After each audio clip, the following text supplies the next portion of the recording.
Wow, okay. Mathletes, I am here dealing with the aftermath of getting rid of Batman. Um, I don't know if this will surprise you, but the right answer is not always B. It does bring up a good point, though, that I will only admit now that Batman's gone because I never give him credit for anything. We do have some probability questions in seventh grade, and so the fact that the right answer is B is a probability idea.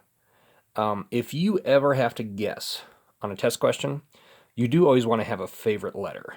And we might get into why that is here in a minute, but mostly I just want you to know it's got to do with probability, and we're also going to do some probability. Maybe related, maybe not. Since I've got this mess here anyway, let me point out a few things about probability. It's only based on random events. So if I asked you to walk into this room and pick a Lego out of this pile, I can't calculate the probability of which Lego you might pick, because if you like snails, then you're going to pick this one. It's not just based on random chance. If you like giraffes or chickens, then you'll pick this weird giraffe chicken thing. Or if you like ice chickens or blue moose, I don't know what any of these are. So if it's not purely random, if there's a reason you're going to pick something, then it has nothing to do with probability. It has to do with personality. But let's say that we had all these covered up, and I asked you to come pick a Lego from under the pile. That's closer to random, except look how big this one is and how small this one is. So that's still not totally random. If I reach my hand underneath here, I'm more likely to touch this thing first and pull that out because it's huge. And so most of the probability you'll deal with is only ever going to change colors. You're going to deal with stuff that's all the same size but different colors. So let's say an orange brick, a pink brick, and give me a minute. Let me just get all these types of bricks. All right, got all those out of here. Oh, wait, it's this one. Let me clear these off, and hope I remember to clean them later before I step on them. Here are a bunch of bricks that are all exactly the same size. 2x2 tall ones. And this is closer to random chance, and that's what I can use for probability. But again, it's got to be random. If I ask Batman to pick a brick out of here, I was like, all right, Batman, pick one of these bricks. There's no probability involved. He's going to pick this one because he only works, and I quote, in black and sometimes very, very dark gray. Right? So if you have a favorite color, when you reach in here, you're not going to grab a random brick. You're going to grab the brick that you like. If we cover it up, though, and I say, all right, close your eyes, reach under this paper, and pick out a brick. Well, now you have no idea what brick you're picking. There's nothing about the bricks that would make you pick one over the other. There's no small ones, there's no big ones, there's no goofy shaped ones. They're all exactly the same, except for color. And if you can't see the color, then you have nothing to go on, and you pick totally at random. Just to be clear, this is dark green, not black. Don't want to encourage you to be Batmans. So, what do we do about that? Well, let's take a look at 25. 25 says a number cube, which is secret math for a die. Bloop.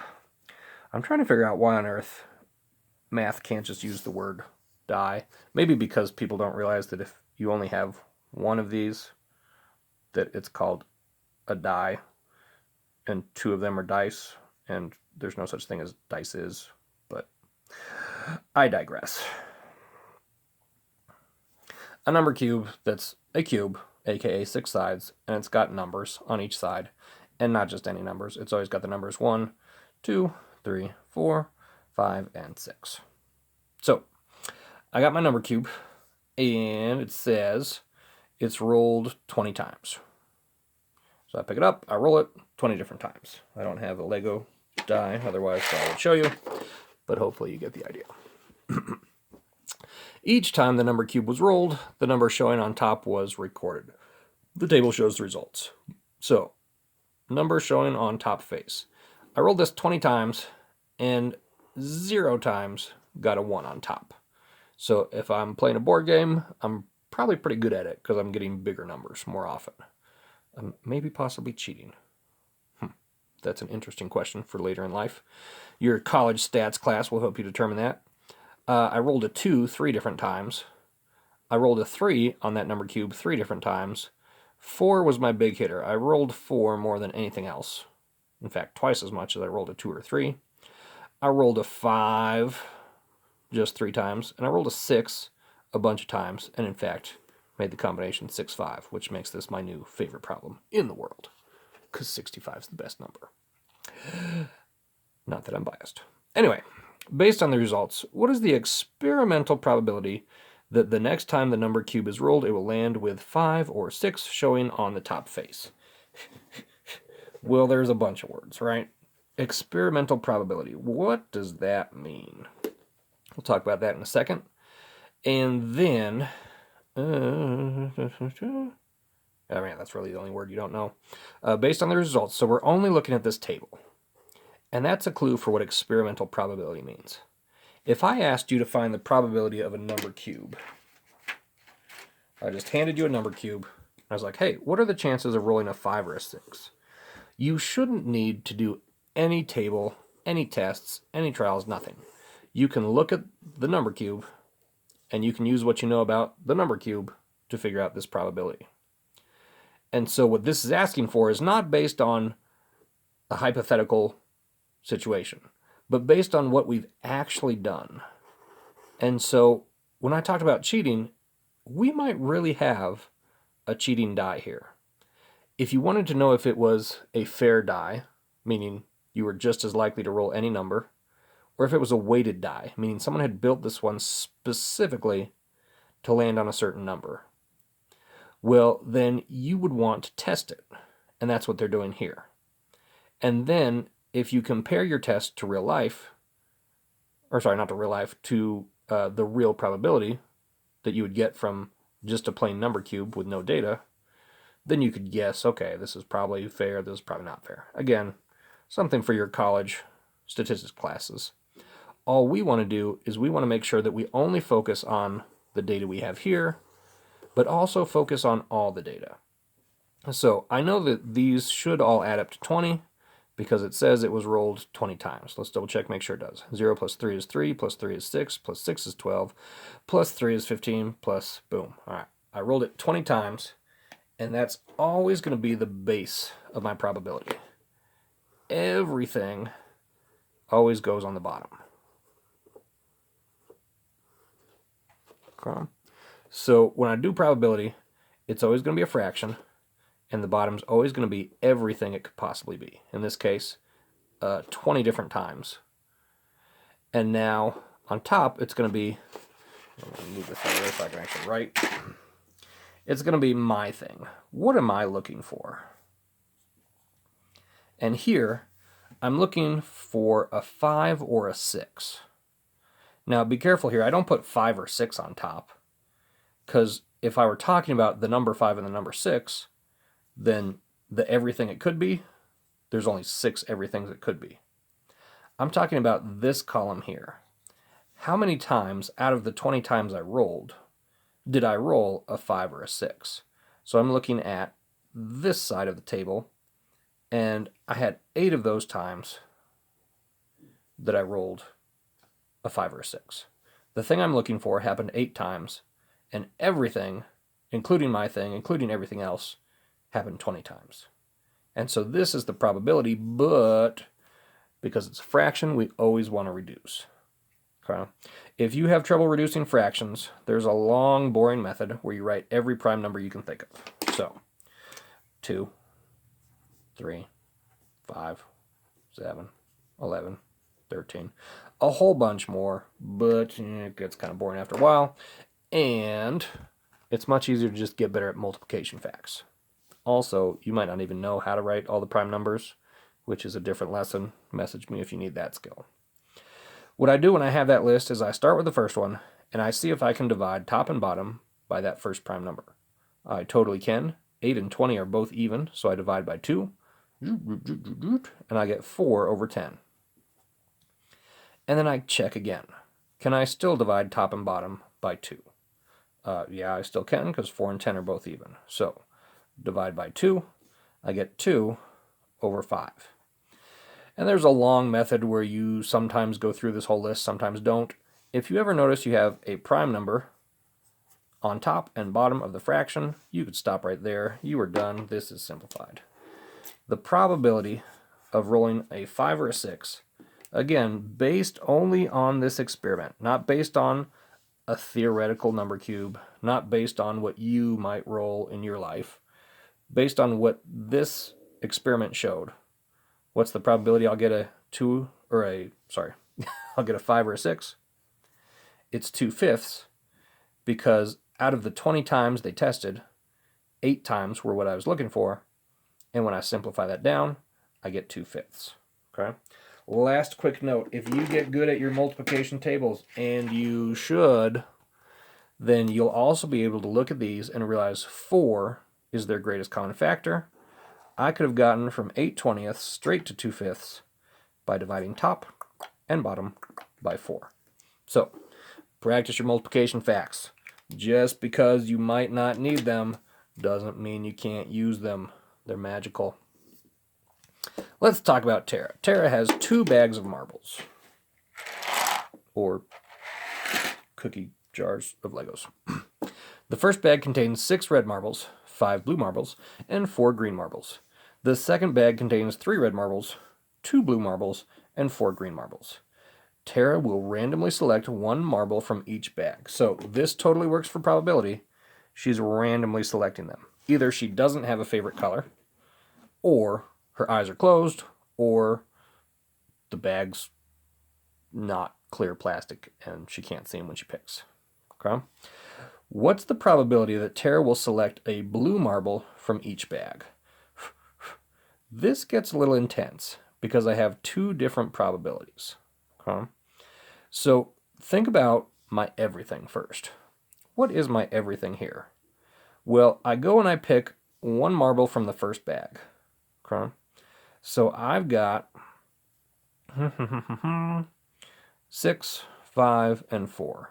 I add those all up. I got 15 in that bag. And the second bag is also 3, 2, 4. Okay, same colors, different numbers. I've got 9 altogether. So my everything is 15 plus 9.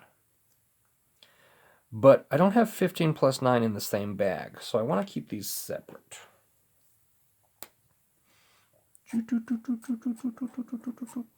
My everything's still on the bottom, but I got 2 separate everythings. Everything from the first bag, everything from the second bag. So since we separated them, we got to look just for the blue marbles 1 bag at a time. So in this first bag that has 15 total, there's 5 blue. So I put the 5 on top. And the second bag, there's 2, so I have 2. Okay. Now, I want to add these up, that plus sign. We don't want to keep them separate forever, but now I got a bunch of fraction math to deal with. Okay. So what I want to do here is simplify this first, because that's going to make it easier to find a common denominator. When you're going to add fractions, you can think of the denominator as the label. Okay. If the labels don't match, it's like saying 5 toothpicks plus 2 jelly beans. Well, I can't add those. I mean, the only way I could add 5 toothpicks and 2 jelly beans is if I just call it stuff. I got 7 stuffs. And that's essentially what we do. We change the bottom labels so that they match. Okay? So 15 and 5 can both be divided by 5. This is the same as 1/3. So I've got 1/3 plus 2/9. And I think of some way that 3 and 9 could match each other using multiplication. In this case, it's pretty easy. 3 times 3 would give me 9. And just remember, if I do that to the bottom, I have to do that to the top. I can't only change part of a fraction, because then it's not what I'm talking about anymore. But I change both parts of the fraction, and that's still the exact same thing. If I had a pizza, and I cut it in thirds, and I'm talking about 1/3, it would look like that. That's how much pizza there is. It doesn't matter if somebody comes later and takes all of my thirds and cuts every one of those into 3, because I still have the same amount of pizza I'm talking about. Now it's just going to have a different name. My total number of pieces here is 9, and instead of only 1 being shaded in, 3 of them are shaded in. But it still ends up being the exact same fraction. I didn't change how much I shaded in, so this and this, there's no change. It's just different looking. So I take 3/9 plus 2/9, and now I don't have toothpicks and jelly beans. I have the same thing and the same thing. 3 whatevers plus 2 whatevers is going to equal 5 whatevers. Remember, I'm treating this denominator like the label. So if I have 3 potatoes and 2 potatoes, I don't end up with like 5 roast beef sandwiches. But why would my label change? If I'm adding potatoes and potatoes, I finish with potatoes.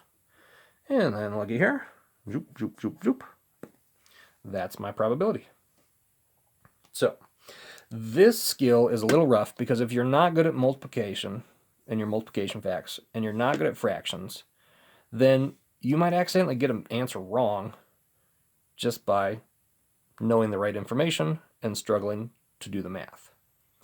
Are there ways we can deal with that? Well, obviously the first way is guessing, okay? And again, if you decide you're going to guess, you want to pick a favorite letter. So let's say that 28 and 53 both stumped us. If I'm going to guess, I pick a favorite letter. Now, it's harder when they change letters on you, so you might want to pick a favorite order, right? I'm always going to pick the first, or the second, or the third, or the fourth. And the reason I always have a favorite is so that I have a better chance, a better probability of getting them right. If I guess different answers every time, I might accidentally guess every single question wrong. But if I always guess the same answer, then out of every 4 questions, I'll usually get it right. And by the time you get to 10 questions, and you can verify this, you can look on the answer sheet of the star. By the time you get to 10 questions, there's always a repeated answer. So I might accidentally get it wrong every time if I change my answer, but if I pick the same answer, no matter which answer I pick, I'm always going to get some of them right, guaranteed. If you get a good guess, you might get a bunch of them right. If you have a bad guess, it was just a bad day for guessing. And you don't have to have the same favorite number every test, but when you start a new test, anytime you have to guess a favorite number, a favorite answer, that's your favorite answer the whole test long, because it's going to help your chances of getting some of them right. We might not have to guess this, though. Let's take a look. It says Rachel is setting up tables for a party. 4 of the tables are covered with red tablecloths, and 8 of the tables are covered with white tablecloths. Guests will be randomly seated at the tables when they arrive. Each table can seat 8 guests. What's the probability that the first guest to arrive will be seated at a table with a red tablecloth? So, we want to know, what's the probability? And as soon as you see that word, right away jump to your formula. I want my thing on top and everything on bottom. Okay? And we can even make this words again. What is my thing in this question? What's the probability that blah, blah, blah, blah, blah, blah, blah, blah, blah, red tablecloth? I want to know, what's the probability he'll be seated at a table with a red tablecloth? And then I look at, okay, where is everything? I want to talk about red, But where on earth could they be seated? Well, all the tables have tablecloths, so any tablecloth can go on the bottom. And now I look at my tables. Okay, I got 4 of the tables covered with red. Perfect. That's the number I'm looking for on top. That's my thing. That's what I want to know about for this question. And 8 of the tables are covered with white tablecloths. And that's it. There's no more tables. It's only those 4 and those 8. So my everything, any tablecloth, that's going to be 12.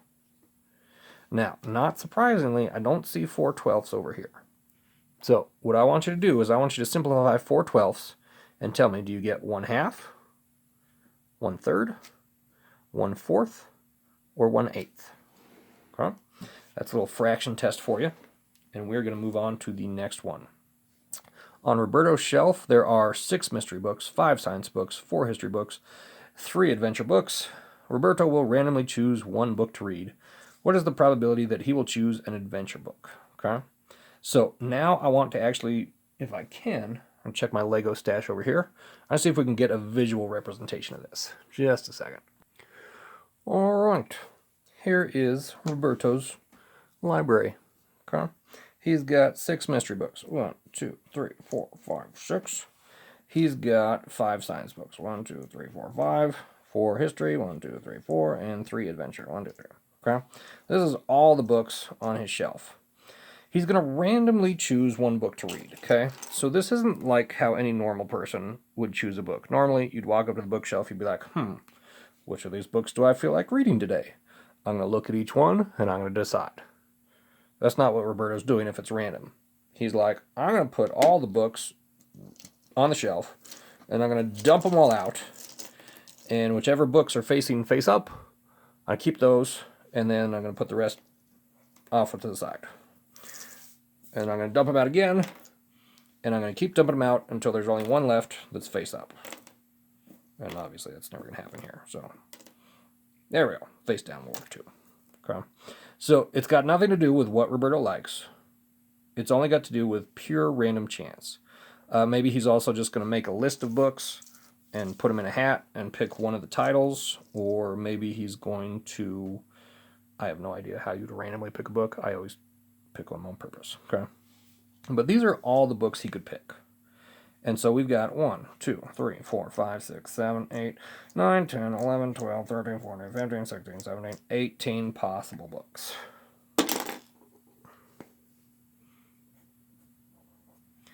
And we want to know what's the chance that he'll choose an adventure book. And so out of that big pile of 18, we're only counting the adventure books, which would be this one, and this one. So his chances of picking an adventure book are only 3 out of 18. Okay? Now, take a look what I can do.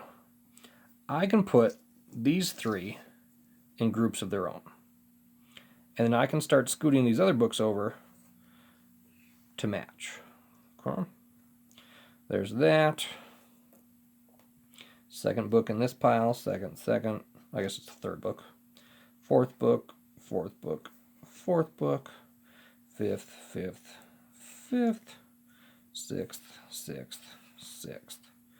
And then I can see, well, these piles are the same as far as what I care about. 1 adventure book and 5 other books. 1 adventure, 5 others. 1 adventure, 5 others.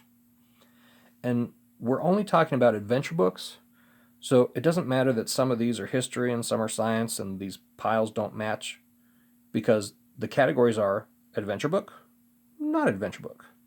And when I categorize them like that, 1 adventure book, 5 non. 1, 5. 1, 5. And what I just did is I just simplified the fraction. If 3 of those groups are exactly the same, then this group tells me all I need to know. I keep 1/3 of the groups, and my final answer is 1/6. So that's a cool way to think about simplifying fractions. A nice example for probability.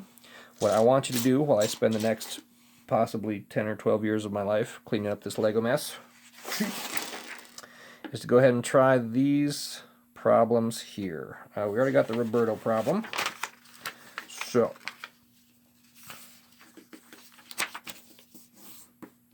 number 2, number 35, and number 3. Post in the comments below if/when you figure those out. Happy mathing.